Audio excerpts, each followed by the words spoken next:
नारी पेटरे बढ़ी नारी ठारू जन्म नहीं नारीर यौवन खाई शेष में किसी लोग कहती कि नारी जातिटा ही खराब।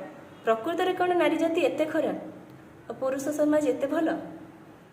जो किछि पुरुष समाज पाई किछि भल निरीह नारी माने ही बलि पड़ जाती सेतेबेले से पुरुष समाज को कौन कहुब? जदि नारी जाति खराब जदि नारी खराब ताहले तमे माने कौन? मुझे समस्त पुरुष जाति को कहूनी किछि पुरुष जाति को कहूँ जो मैंने नारी को भावती कि एमाने आम पादर धूली आम जहाँ भी चाहबू जमी चाहबू एम यूज करूँ तो से एक्चुअली कौन कह से पुरुष होबार योग्य नुहे ना।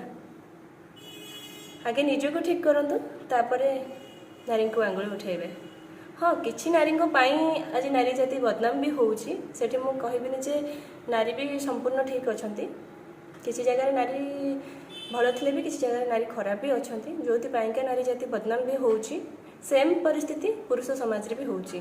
किछि पुरुष भल थिले किछि खराब पुरुषों पाई पूरा पुरुष समाजटा भी बदनाम होउछि।